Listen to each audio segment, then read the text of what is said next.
su próximo programa.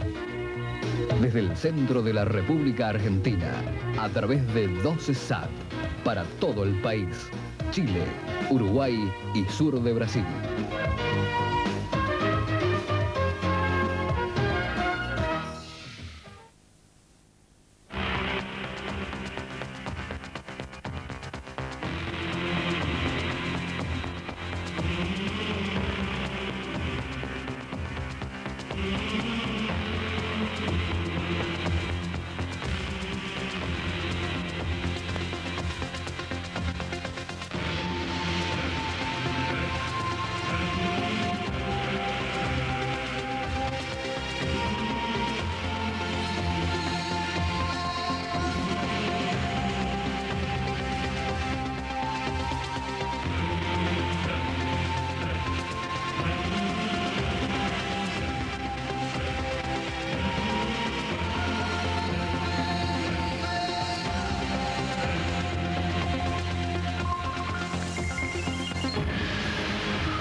¿Buena música? Sí. Yo tengo 2 ladrillos en las orejas, pero es buena la música. Ah, pero buena música, linda música. ¿Qué tal? Buenas noches, ¿cómo le va? Espero que haya tenido un lindo domingo de marzo. ¿El último domingo de marzo creo que es? Sí, creo que sí. No sé, no. Después de... ¿No? ¿Queda otro todavía? Queda uno. Penúltimo domingo de marzo, es lo mismo. Gracias por estar acá otra vez conmigo, que se emite por CBA de Videovisión a todo el país y por el 12 satelital llegamos a varios países limítrofes. Gracias también por la gente que se comunicó con nosotros el domingo pasado y por la enorme repercusión que tuviera la nota que hiciéramos con el ex juez, el doctor Guillermo Johnson. ¿Quiere que le cuente una cosa? Lo más probable es que el programa de hoy también tenga una enorme repercusión. Le cuento que vamos a tener. Está conmigo ahora Ramón Verdú, querido colega periodista. Él trabajaba en el desaparecido diario Los Principios. Quiero interpretar que momentáneamente desaparecido diario Los Principios, allá por 1976. Estamos a 20 años de aquel golpe militar que fue en mucha medida el comienzo de las sombras para una etapa negra en la historia argentina.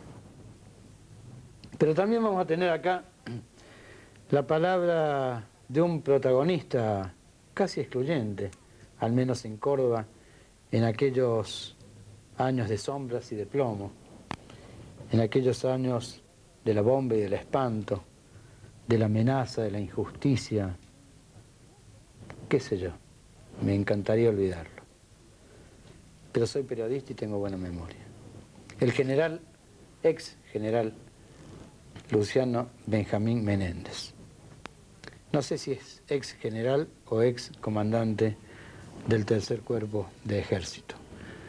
Conversó conmigo, se paró antes que nada, dice, mire, yo no quiero saber nada con que se mezcle el 24 de marzo, que fue una cosa, y la guerra contrarrevolucionaria, que fue otra cosa.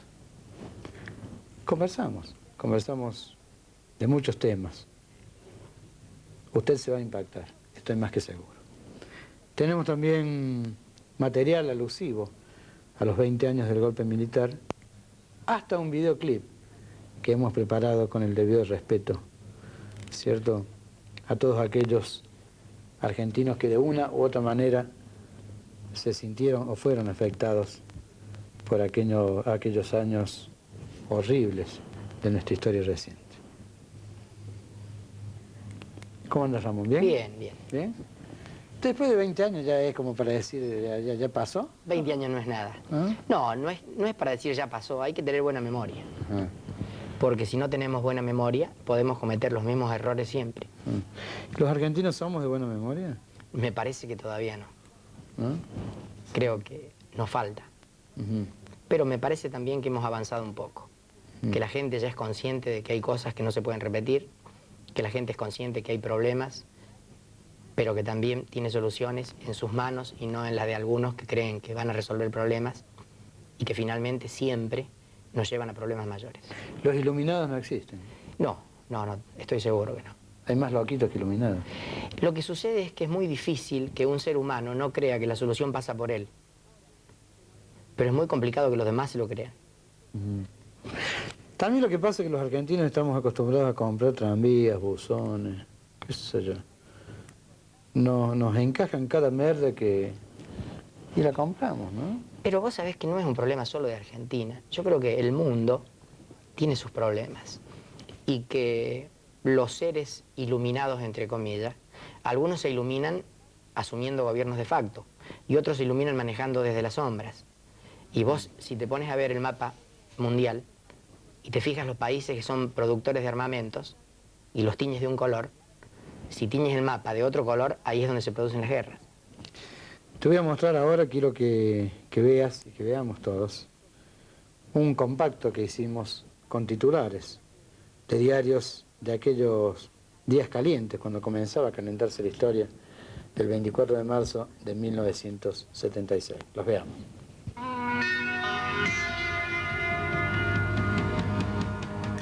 Todos, absolutamente todos los argentinos sabíamos que era cuestión de horas y las dejamos pasar. Sabíamos, y aún lo sabemos, que todos los extremos son perniciosos.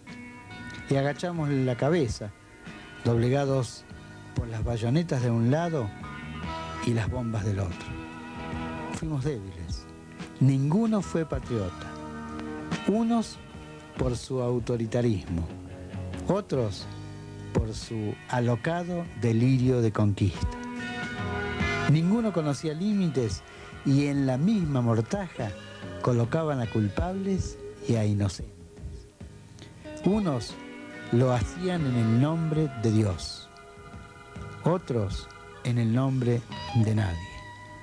Unos se fueron humillados por una derrota, otros derrotados por la humillación.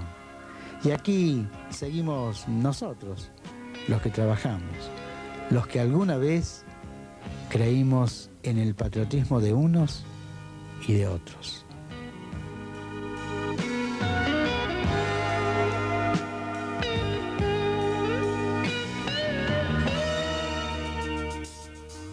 Tiene una razón de ser que te hayamos invitado a vos, porque yo creo que vos todavía no sabés por qué te detuvieron. No sé qué macanazo podés haber hecho para que te detuvieran. Bueno, yo sí sé. Claro, eso por una parte. Pero no estás en ninguno de los sectores, digamos, beligerantes de aquel entonces. Yo creo que vos no eras ni de bombas trasnochadas, ni de bayonetas. Claro, pero sucede que vos lo estás viendo desde el punto de vista común, desde nuestro punto de vista. Pero si lo ves desde el punto de vista de los demás, tenés que convenir de que los militares no piensan como nosotros. Por eso nosotros no somos militares. Yo creo que nuestra detención, fuimos 7 los periodistas detenidos, quedamos finalmente 3, de los cuales Carlos de Simone, que era amigo de un ministro, Liendo, estuvo 7 meses, y Tito Nicola y yo... Yo que era amigo. Era amigo, por eso. Y Tito Nicola y yo que pasamos 474 días detenidos. ¿Cuántos? 474. Desde el 12 de septiembre del 76 al 30 de diciembre del 77. ¿Por qué? ¿Por qué estuvimos detenidos? Porque los militares en ese momento creían que el que opinaba distinto de ellos era del otro bando. Había que estar o con ellos o contra ellos. Y normalmente, si vos me preguntabas en el año 76 qué era el periodismo, yo te decía que era una conducta que podía tener cualquier ser humano en una profesión en la que era libre de decir lo que quisiera. Los años me han hecho cambiar alguna parte de postura, porque yo creo que en este momento es más importante la libertad de empresas periodísticas que la de periodistas. No, libertad de prensa no hubo nunca. Libertad de empresa hubo y habrá siempre. Claro, pero libertad de prensa, vos me dices, sí hubo. Hubo en los años en que nosotros estuvimos en los principios. Y te explico por qué. Y yo también estaba en un diario. Pero te explico por qué había libertad de prensa, de periodista. Porque en ese momento nosotros teníamos la gran suerte de que era un diario que no tenía dinero. Los Nores estaban en retirada, no había un peso, y nosotros nos hicimos en una escuela en la que podíamos decir lo que queríamos. No había instrucciones, no había un secretario que te impusiera algo. Si vos ibas con una buena nota, la podías hacer publicar e incluso podías atacar intereses. No, yo estaba en La Voz del Interior y teníamos libertad a tal punto que una vez recién te contaba fuera de cámara que hice una epígrafe en joda sobre un problema municipal y el intendente de ese momento, que era el señor Romanuti, mandó a su jefe de prensa para que pidiera mi cabeza en la dirección del diario. Lo sacaron hurgando, pero no siempre fue así. Bueno, yo te cuento alguna de las anécdotas.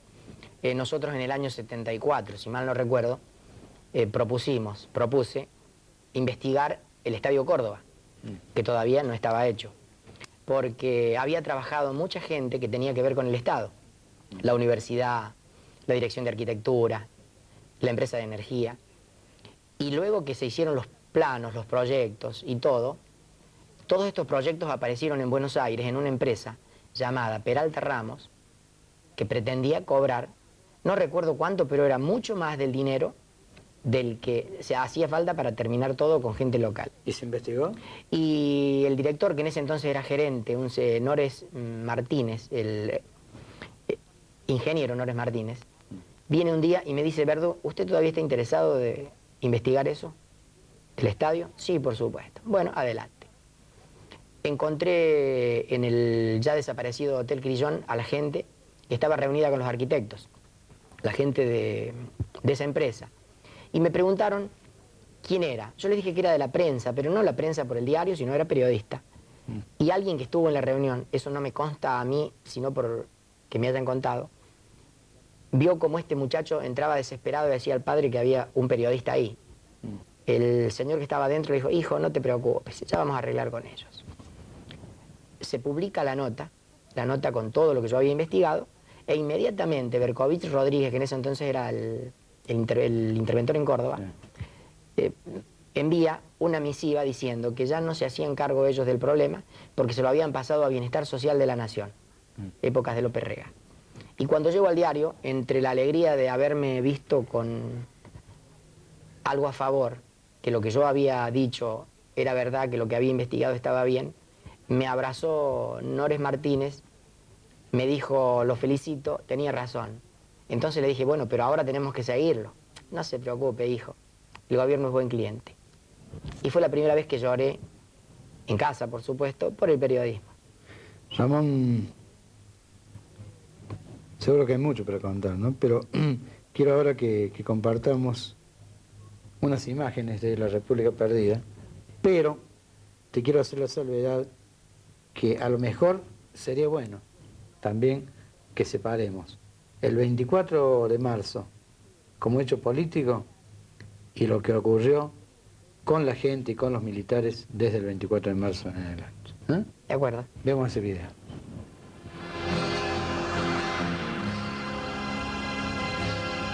Decían que la situación del gobierno era insostenible. Lo mismo ocurría con la situación del país, que alguien debía velar por el pueblo agobiado por una doliente realidad. Y entraron entonces a jugar los amnésicos, los de adelgazada memoria. Otra vez, los tanques en las calles y las armas con su atroz mensaje de salvajismo, de un lado y del otro. Para muchos, sinceramente, fue algo así como un respiro. Fue como si nos sacaran un peso de encima porque no caímos en cuenta que lo que nos estaban quitando era nuestra sagrada potestad de elegir. Hasta que fue demasiado tarde. Hasta que aprendimos a la fuerza a convivir con el espanto, la capucha, el atropello, la sangre, la amenaza, el dolor, la incertidumbre, la mordaza, de un lado y del otro. No es por quedar bien, como muchos todavía lo intentan. Simplemente porque los honestos estábamos al medio, entre los dos fuegos de la locura.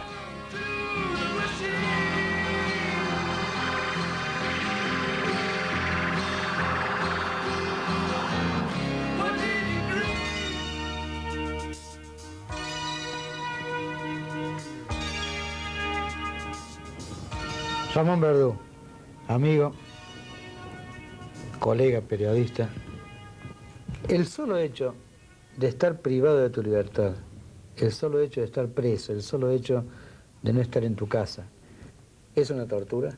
Para mi madre, para mí no. ¿Hacemos una pausa? Bueno. Ya volvemos.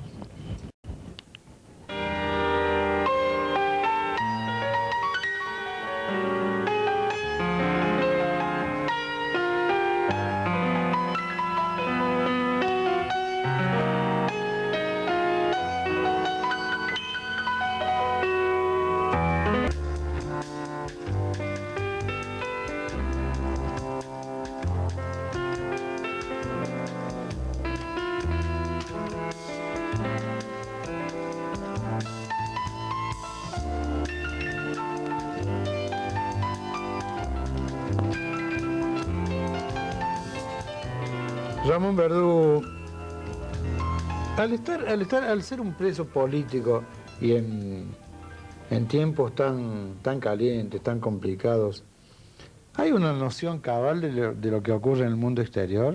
¿Hay contacto? Sí, relativamente sí. Por ejemplo, nosotros sabíamos lo que estaba pasando, y no solamente lo que estaba pasando en la cárcel, sino lo que estaba pasando afuera. ¿Cómo sabían? ¿Informantes de afuera o de adentro? Te explico cómo es el sistema allá.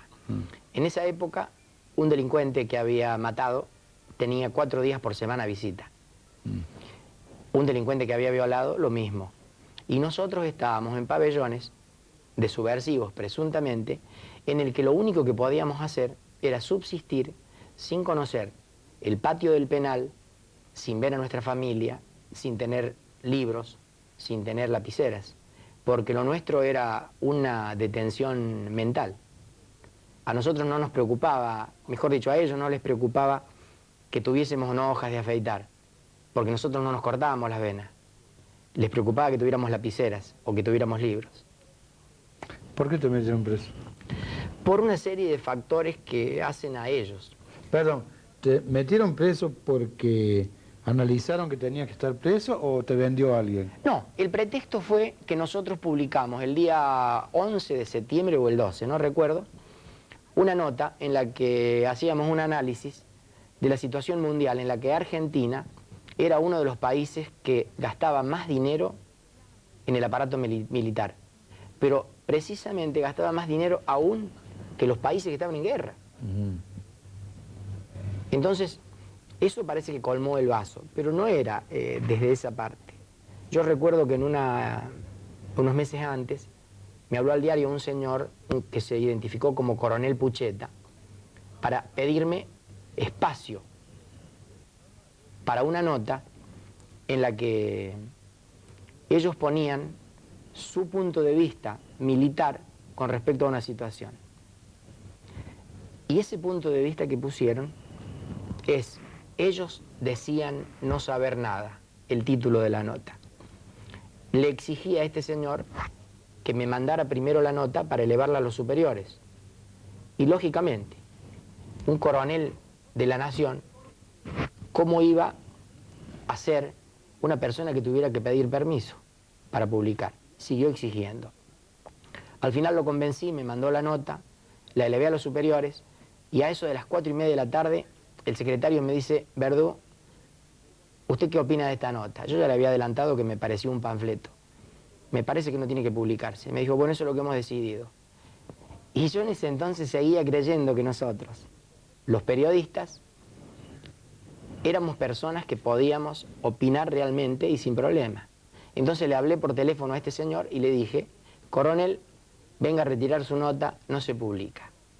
Me increpó, me dijo que nosotros no sabíamos nada de acción psicológica. Y yo le contesté que por eso trabajábamos en periodismo. Y esa nota, que hablaba de una chica que se hizo amiga de un militar que fue jefe de la Policía Federal para matarlo, algo en lo que yo no estaría de acuerdo, pero nunca. Porque si vos me dices que hay alguien que se juega la vida cara a cara, le podés respetar aunque no estés de acuerdo con su forma de pensar. Pero alguien que se hace amigo de una hija para matar a un padre, no tiene perdón. Sin embargo, esa nota atacaba a los padres de esa chica, que eran separados. Y me pareció que ya era demasiado truculento tener una hija así, como para que además se le agregara algo.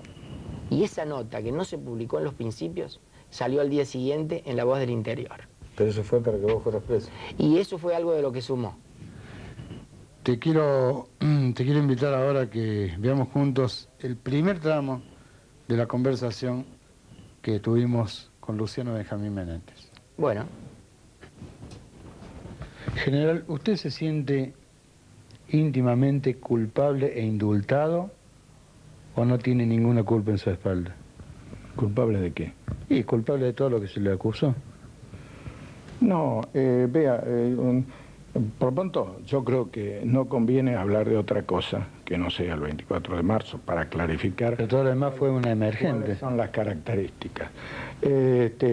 Mezclar el 24 de marzo con la guerra contra la subversión es precisamente una de las situaciones tendenciosas que se están produciendo. No sé si usted ha visto, yo vi algunos pantallazos en la televisión en que aparece el 24 de marzo y después episodios de acciones militares, etcétera. Yo lo quiero tomar como un emergente. No tiene nada que ver el 24 de marzo con la guerra contra la subversión.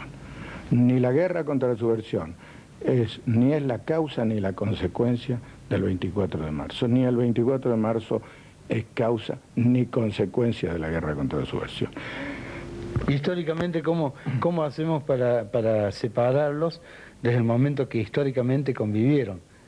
El golpe del 24 de marzo y después la guerra, la lucha contra la subversión, o como la historia se le den llamar, ¿no? No entiendo cómo lo podemos separar en el contexto histórico, ¿no? Yo le voy a leer palabras del doctor Zavala Ortiz para que usted los pueda separar. Bueno. En 1964, durante el gobierno del doctor Ilia, se descubrió un campamento guerrillero en Salta que fueron apresados sus integrantes por la Gendarmería y la Policía de Salta. El Congreso citó a los ministros del doctor Ilia, el doctor Palmero, el doctor Zavala Ortiz, el doctor Suárez de Defensa, para informarse y en alguna medida también un poco interpelarlos, porque en aquel entonces ya sonaba que había habido apremios ilegales y atentados contra los derechos humanos. El 19 de agosto de 1964, 12 años antes del 76, el doctor Miguel Ángel Zavala Ortiz, en la Cámara de Diputados, en la sesión de ese día, del 19 de agosto de 1964, explicó, mejor dicho, lo leo: la existencia de un poder destructivo tan extraordinario como el que surge de la energía atómica ha determinado que la competencia se derive a otro método, el de la guerra revolucionaria, guerra no declarada, silenciosa, pero guerra inexorable, global y permanente, que el comunismo ha desatado contra las repúblicas, las democracias o no democracias de Latinoamérica. Y contra esta situación tendremos que tomar las medidas correspondientes. Quiere decir que no convivieron con el 24 de marzo. Venían desde mucho antes. Yo le podría remontar cosas que los argentinos ignoran mucho, que hubo agresiones del comunismo internacional ya en 1920, en los famosos levantamientos de la Patagonia. Pero este episodio moderno lo define el doctor Miguel Ángel Zavala Ortiz como que se ha desatado en la Argentina en 1964. Pero creo que ahí habla de anteponer ante esa acción la ley. Dice que tomaremos las medidas correspondientes. Todavía le preguntan, pero ustedes actuaron, y que yo dice, vea, este es un problema de defensa nacional. No sé si lo dice él o lo dice Suárez. Bueno, supongamos es así, la historia lo marca, pero yo voy a los métodos. ¿Fueron los métodos correctos? Según lo que se tome por correcto, ¿no? Esa es otra cuestión tendenciosa.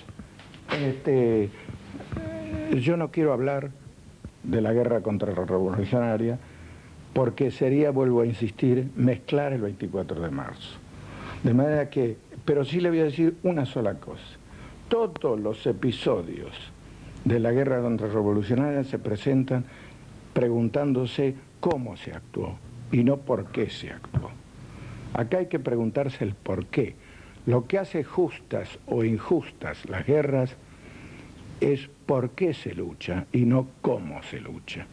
Y acá hubo un bando que asaltó a la Argentina para importar un régimen de esclavitud y no solo esclavizar internamente a los ciudadanos argentinos en un régimen opresivo y dictatorial, como era el comunismo, como es el comunismo, sino también satelizar a la Argentina a la órbita roja.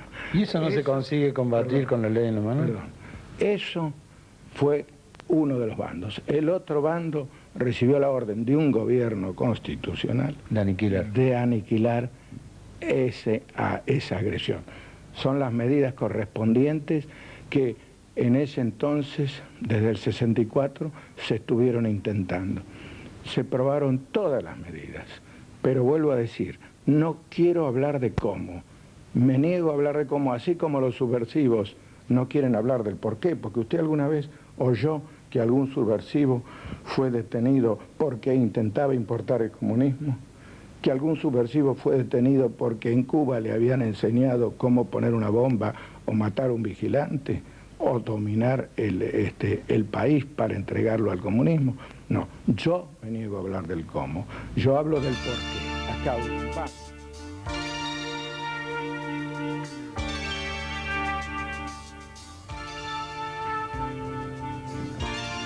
¿Qué tal? Bueno, yo creo que con Menéndez coincidimos que no fue el 24 de marzo el problema. Yo desde hacía mucho tiempo venía haciendo notas en el diario sobre secuestros que se atribuían a bandas facciosas. En esa época le hice un reportaje al inspector Telerín, cuyo hijo ahora creo que tiene un problema con el tema de la AMIA. Y este inspector que me recibió en el Cabildo cuando todavía era policial, me dijo un montón de cosas. ¿Él estaba en información? En información. Inteligencia, si sí. Y inteligencia. Y entre ellas me dijo que yo estaba equivocado, que era el tema un problema de bandas facciosas que desaparecía la gente. Pero Telerín era un hombre de la ultra super derecha. Pero no te estoy hablando del 76, sino de antes. Sí. Y este hombre, cuando le digo que había una reunión del gobierno para tratar el tema de los secuestros, me dijo que esa reunión era de zurdos, porque no estaba ni el ejército, ni el radicalismo, creo. Eso se publicó en el diario, sí, al día siguiente, y este hombre me recriminó que yo le hubiese publicado eso. Me dijo que él me podía desmentir porque yo no había llevado ni grabador, ni lapicera, ni nada. Y le dije que no podía desmentirme por dos razones. La primera de las razones porque hasta ahí yo venía invicto. Nadie me había desmentido. Y la segunda es que ni él ni yo podíamos engañarnos de lo que él había dicho o no. Ramón, cuando vos estabas preso, ¿qué te decían? ¿Usted está preso por tal cosa, por tal otra? No. ¿Vos no te decían nada? No, a mí me detuvieron el 12 de septiembre en casa. Decían marcha en cana y... Te cuento cómo fue. Entraron los militares, mejor dicho, un grupo de policía a casa con armas. En ese entonces yo había estado con mi padrastro trabajando en la que actualmente es la casa de ellos, de mi familia, haciendo unos famosos pozos romanos que tenían como 4 metros de profundidad. Y yo creo que ese fue el problema, por trabajar me pasó que me detuvieran. Entonces cuando volvimos a casa comimos, entran esta gente, cuando los veo armados les digo que hagamos todo tranquilos, que conozco cómo es el sistema que aplica la policía para buscar elementos y que lo hiciéramos en orden. Le grito a mamá que venía gente de la policía y entraron a mi pieza, empezaron a revisar y uno de ellos sacó unos paquetes y los tiró. Cuando los tiró me di vuelta y al que pensaba que era el jefe le señalé eso, entonces lo hizo que se calmara. Luego que buscaron en mi pieza me preguntaron... ¿Por qué buscaban? Eso, buscaban, no sé. Literatura... Y claro, ¿no? Debe ser algo... Bomba, armas, algo así. Y cuando supieron que esa era mi pieza, dejaron ya de buscar, ya lo buscaron en otro lado, hicieron un acta en la que yo leo Ramón Verdú. Entonces agarro la lapicera para firmarla y me dice, no, usted no. Me fijo bien, llaman a 2 vecinos y me dicen detenido. Cuando salgo para el móvil policial, mi madre muy asustada, nunca había tenido problemas yo con la justicia. Y tampoco las tuve después, ni en ese momento, porque ahí no había justicia. Cuando salgo le digo, mami, no te preocupes, seguramente es un problema del diario y se va a resolver rápido. Me llevaron a la jefatura. Esa tarde era un domingo, había fútbol, lo escuchaba en el Cabildo, y en un momento dado le digo a un policía que estaba ahí, ¿me deja hablar al diario? Me dice, espera, ya te voy a dejar. Y me mandan a la vuelta de un lugar que no estaba cerrado con reja ni nada, me hacen sentar en un banco. Y como a los 20 minutos, media hora, 1 hora, habrá pasado como mucho, escucho que alguien dice Felipe Carlos Nicola. Entonces dije, bueno, vienen los del diario a salvarme porque Tito era prosecretario. También lo llevaban en cana. Y lo metieron también a él. Luego, esa noche, o a la noche siguiente, me llevan a un lugar que yo no sabía dónde era, pero dentro del Cabildo, me vendan los ojos y cuando entré a un lugar que no sabía cuál era, en qué dependencia estuve, sentí como un dolor acá, pero no porque me pegaran, sino una sensación. ¿Después me lo contás? Bueno. Lo seguimos viendo Menéndez. General, claro, la pregunta mía, por más que usted pensó que podía ser tendenciosa, no lo es, porque interpreto que la historia también escribe los cómo. La historia escribe los cómo, pero fíjese que, por ejemplo, Clinton acaba de señalar, Clinton, que dicho sea de paso, es, no sé si sabe, es objetado porque es el único presidente de los últimos tiempos que no combatió nunca en ninguna guerra, ¿no es cierto? Clinton ha dicho que Norteamérica no tiene por qué disculparse por la bomba atómica con Japón, que esa fue una medida de guerra para ganar la guerra, y como la guerra se ganó, está bien tomada. La guerra es la guerra. De manera que los cómo, usted ve que en los grandes países no importan, digamos, no se tienen en cuenta, no se discuten. Vuelvo a decir, la Iglesia acepta la guerra cuando es en defensa propia.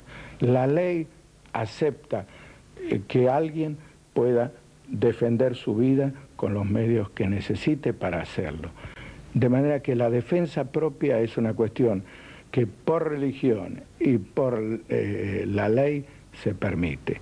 El asunto es ver quién atacó y cuáles eran los propósitos de unos y de otros. Pero le insisto más todavía, no hablemos de la guerra contrarrevolucionaria, ni de la guerra revolucionaria. No hablemos ahora. El 24 de marzo no fue ni causa ni consecuencia de la guerra. El 24 de marzo se hizo, bien o mal, muchos podrán discutirlo, se hizo para que esas falencias de la democracia que en ese entonces ahogaban a muchos argentinos nunca más se repitieran, y para que la democracia tuviera en sí misma los remedios institucionales para que nunca hubiera que recurrir para hacer funcionar bien un gobierno a ningún otro método que el democrático. General, quiero que me interprete, yo estoy al medio, ¿cierto?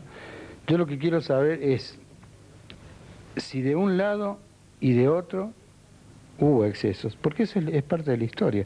No vamos al cómo, dejemos el cómo de costado, ¿cierto? Dejemos que la historia de acá 200 años hable del cómo, a cuando ni usted ni yo seamos materia. Pero cuando se habla de excesos, yo soy argentino, soy memorioso, y yo tengo que reconocer que de un lado y de otro los hubo. Lo que yo no entiendo es por qué de los dos lados se pretende negar que se cometieron excesos. No, yo le repito, creo que estamos fuera de tema. Fuera de tema del 24. Fuera del tema del 24. No, pero le insisto así porque usted ve que está mezclando. ¿O usted no ha visto los shots de televisión en los cuales aparece el 24 de marzo? No me lo va a creer, no veo televisión. No veo televisión. Y enseguida aparecen episodios así de combates de la subversión y después manifestaciones de hijos de desaparecidos o de presos o de mismos presos diciendo que a él lo llevaron, al otro lo llevaron, etc. Es decir, hay un afán de mezclar. Por eso... Perdón, yo quiero ser honesto, antes de que siga, antes de que continúe usted, le voy a decir lo siguiente. Para mí lo más simple, lo más impactante hubiera sido colocar en un sector gente que estaba en un bando y en otro sector gente que estaba en otro bando. No quiero caer al facilismo, esa es la simple. O sea, si yo quiero lograr una nota lacrimógena, los voy a hacer llorar a todos. Pero no es ese el objetivo, por lo menos el nuestro. Nosotros queremos de alguna manera que la historia el día de mañana, no que sea benévola conmigo, sino que sea objetiva. Por eso yo lo planteo desde el punto de vista puntual y objetivo. ¿Por qué desde los dos sectores dejemos el 24 de marzo y sus motivaciones, dejemos el desgobierno de aquel tiempo al que usted hace mención, dejemos de la posibilidad de juicio político a la presidenta, de lo cual se hablaba, pero ¿por qué de los dos sectores se empeñan en sostener que no hubo exceso? No viene al caso. Hagamos una cosa, en mérito al deseo suyo, que me expresó, de hablar del 24 de marzo, y al deseo mío de hablar del 24 de marzo, hablemos del 24 de marzo.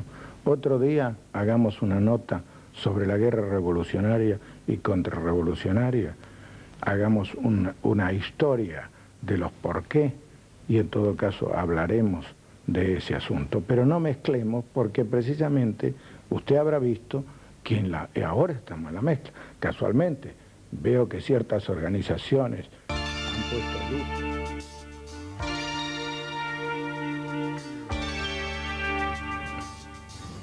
Claro, Laura no quiere mezclar. No quiere mezclar el 24. Él dice que es una nota muy extensa. Él al principio habla que había un vacío de poder tal que él habló con algunos gobernadores para ver si podían instrumentar el juicio político al entonces presidente, a la señora María Estela Martínez de Perón, para destituirla por incapacidad manifiesta para el cargo que tenía. Eso es lo que quería, decía, si eso hubiera ocurrido, dice, me llevaron al apunte 2 gobernadores, me dijo. Uno, dice la señora Guzmán, dice, o 2 altos dirigentes políticos, la señora Guzmán de Jujuy y creo que el señor Obeid en Córdoba, para instrumentar un juicio político. Los demás no me hicieron caso. Si me hubieran hecho caso, dice Menéndez, el golpe del 24 de marzo no se hubiera concretado. Sí, lo que sucede es que él habla de los golpes y de las bombas y de las muertes. Y hubo gente que liberó la India sin necesidad de matar a nadie. Sí, sí. Llamó el aislamiento en la cárcel, no el aislamiento de que te tengan en una celda por ahí separado, el aislamiento de El acá. aislamiento mental. Te cuento qué pasó. Es duro, es... Si te gusta la idea, te puedo plantear algo que pasó después cuando ya llevábamos tiempo. Se hizo una especie de votación para ver con quién se podía convivir dentro de la cárcel. Y si mal no recuerdo, Ganaron los cucarachos. tuve la suerte que el primero fuera yo, segundo Alejandro Deutsch, que era un comerciante al que lo metieron preso porque al hijo no lo pudieron agarrar, y tercero Carlos Ayraverian, que es un ex juez y abogado que es colega nuestro ahora que trabaja en periodismo. Legislador, además. También. Legislador. Bueno, y nosotros nos llevamos muy bien con nosotros mismos. El tema pasa por acá. Cuando se corta todo, cuando se apaga la luz, quedas con vos solo. Y ahí tenés que saber si tus vivencias te sirven o no te sirven. ¿Hacemos una pausa? ¿De acuerdo? Tomamos una agüita y ya volvemos. Bueno. Gracias.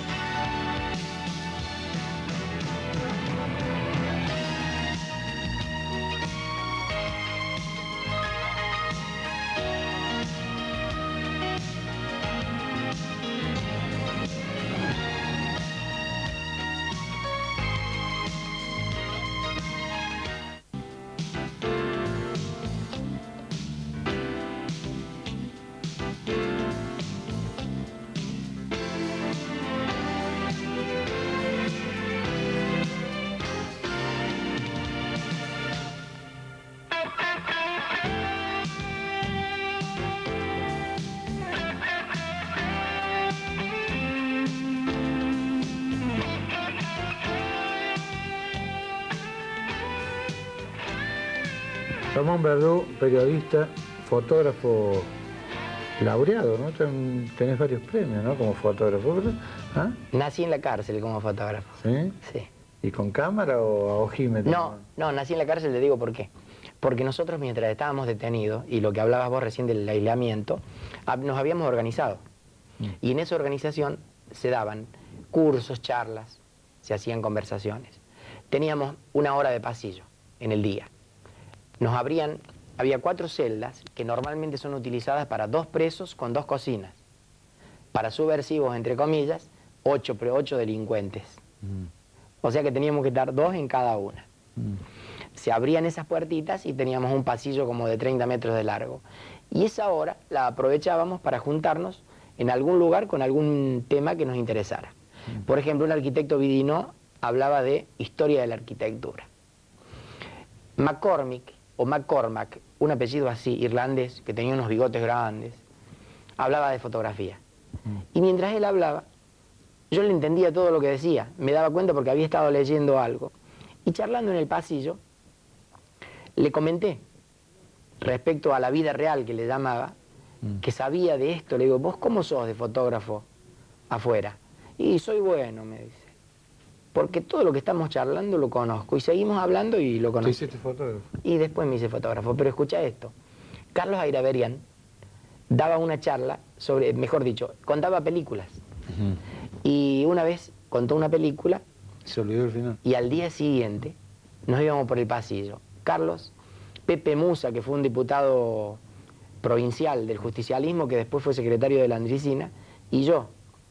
Y en el momento que paseábamos le dice a Ayraverian, le dice Musa, mira, estoy preocupadísimo, estoy perdiendo la memoria. Era muy ciclotímico en la desesperación, Pepe, no se llevaba muy bien con él en ese aspecto.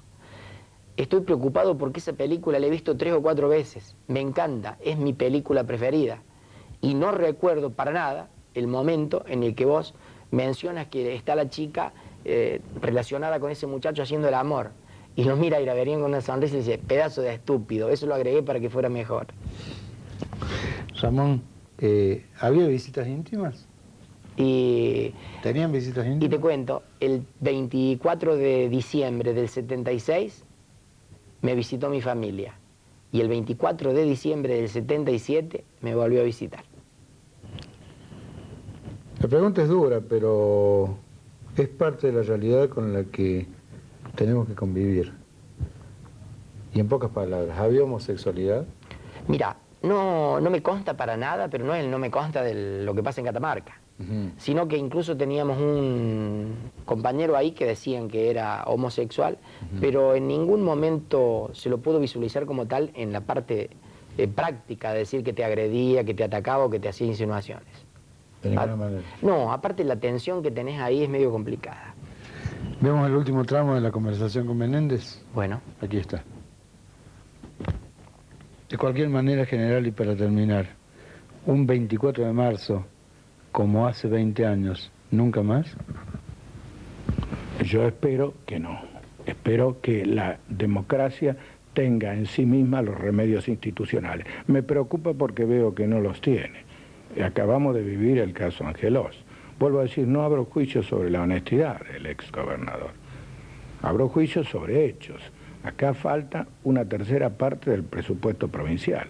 El funcionario que administró mal debe ser separado para siempre de la función pública, porque no administró bien. Y sin embargo, lo nombramos senador. Nuestro defensor ante el Congreso Nacional es el gobernador que administró mal la provincia. Esas son fallas de la democracia que hieren a la democracia. Ese era uno de los grandes propósitos del 24 de marzo. Lograr que el mandatario incapaz o falto de idoneidad fuera separado de la función pública y no devuelto a la misma. Por cierto, el deshonesto tenía que ser juzgado por la justicia, etc. La última es esta, general.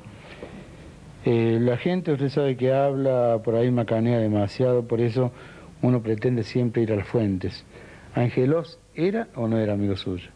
Angelós tenía, como todos los presidentes de partido de las provincias en que mis unidades tenían guarniciones, tenía una relación muy fluida conmigo, como todos. Acá, sin ir más lejos, yo tenía como interlocutores muy frecuentes el doctor Angelós en el radicalismo, el doctor Obeid en el peronismo, el doctor Carranza del Partido Demócrata, por citarle. ¿Y el arzobispo también? Sí, cómo no. De manera que en mi función de comandante yo tenía una relación muy fluida con ellos. Le agradezco mucho. Era amigo, frecuentaban, en fin. Hablábamos recién del aislamiento, hablábamos de las visitas higiénicas, pero ¿qué trato especial tenían ustedes para peor, no? Y para peor te cuento que es terrible lo que te voy a decir. A nosotros nos encerraron como en el zoológico. Nos daban de comer, nos daban de beber y punto. No teníamos ninguna posibilidad legal, entre comillas, de salir al exterior. No había pataleo, no había recursos, no había abogado, no... No, para nada, para nada. El único recurso que nosotros teníamos era el de los presos comunes. Entonces, a nosotros nos habían tapado las ventanas con chapa, verano. Así que imagínate el calorcito que hacía. Como el ser humano es un animal de costumbres, nosotros nos acostumbramos un poco a la situación e incluso abríamos chapas.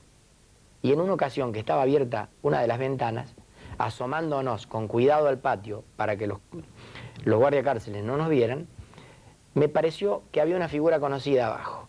Un muchacho que yo conocí en la infancia y que era muy amigo del barrio. Y este chico, al que le grité, se dio vuelta, me reconoció y me dijo que esa noche se iba a comunicar con nosotros. A la tardecita, nosotros estábamos en la planta alta de la cárcel, hacia abajo aparece mi amigo y un morocho, flaquito, que quería hablar con las manos. Y claro, empezó a hablar con las manos y nosotros no podíamos imaginar qué decía porque detrás era negro, y él era negro, imposible. Entonces le pusieron una sábana en esta posición para hablar. Y la anécdota es esta. Esa noche nos tiraron la paloma. La paloma es una tela larga, un cable largo, con una tela al final. En esa tela cargan cosas. Mi amigo me había mandado en ese momento yerba, azúcar, tabaco, varias cosas, que para él era prácticamente todo lo que tenía en la cárcel, porque era un muchacho pobre, de padre alcohólico, hermanas prostitutas, y él en su juventud trabajaba y no le pagaban, hacía tareas. Están sacando fotos, el ruido que se escucha es fotografía. Es mi compañero Hermino Bizardi, que ha venido a acompañarme aquí para ilustrar el momento. Y este muchacho me mandó todo lo que tenía. Él trabajaba, por ejemplo, era verdulero, ayudaba a alguien que tenía verdulería, no le pagaba. Hacía de albañil, no le pagaban. Y tenía los amigos, barrio pobre, que delinquían y les iba mejor. Así que se metió en la parte delictual. Pero en casa nunca nos faltó nada cuando él estuvo. Ramón, ahora te invito a que veamos un videoclip y después del videoclip nos vas a contar cuando saliste. ¿Qué hiciste? ¿Qué fue lo primero que se te dio por hacer? De acuerdo. Veamos el videoclip. Adelante.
Por estas consideraciones, acuso a los aquí procesados por los delitos que han sido objeto de calificación y solicito que al fallar en definitiva se los condene a las siguientes penas. Jorge Rafael Videla, reclusión perpetua con más la accesoria del artículo 52 del Código Penal. Emilio Eduardo Macera, reclusión perpetua con más la accesoria del artículo 52 del Código Penal. Orlando Ramón Agosti, reclusión perpetua con más la accesoria del artículo 52 del Código Penal. Roberto Eduardo Viola, reclusión perpetua. Armando Lambruschini, reclusión perpetua. Leopoldo Fortunato Galtieri, 15 años de prisión. Omar Rubén Grafiña, 15 años de prisión. Jorge Isaac Anaya, 12 años de prisión. Basilio Lamidoso, 10 años de prisión. para todos con accesorias legales y costas. Señores jueces, quiero renunciar expresamente a toda pretensión de originalidad para cerrar esta requisitoria. Quiero utilizar una frase que no me pertenece, porque pertenece ya a todo el pueblo argentino. Señores jueces, nunca más. Silencio en la sala. Silencio. Se dispone personal policial desaloje la sala. Ramón, estamos grabando casi en la cola blanca del Roger. ¿Saliste en libertad? Sí, salí en libertad. ¿Qué hiciste? El día 24 me enteré por un diario que entró subrepticiamente. Vino mi familia a visitarme, la segunda visita en el año y medio que estuve, el año y 3 meses, y saqué unos huesitos que había hecho en el tiempo de ocio. Se los di a mi padrastro para que los llevara y le quitaron la bolsita a la salida. ¿Los guardiacárceles? Le quitaron la bolsita a los guardiacárceles. Y ahora vos me preguntaste recién con respecto a qué siente uno cuando está detenido. Yo te digo lo que siente cuando sale. Mi problema mayor era mi madre. Me llevaron en un auto porque había movimientos raros ahí. Ya estaba llegando fin de año, me cargaron en un auto gente que no conocía y me llevaron a casa. La entrevista con mi madre, por supuesto, fue importante. Ella fue la que más sufrió, yo no lo sentí tanto. Y en un determinado momento me reincorporé al diario, empecé a trabajar al día siguiente de haber sido liberado. Y cuando pasó una semana aproximadamente, Marcela Gárate, muy amiga de Lucía, que es mi esposa actualmente, se junta conmigo y le digo, ¿me perdonas, Marcela, que te digo una grosería? Me dice, ¿qué? He vuelto a la normalidad. Vi un culo y me excité. Una semana después de estar liberada. Qué bárbaro. Gracias realmente por haber estado conmigo. Chao, hasta el domingo que viene.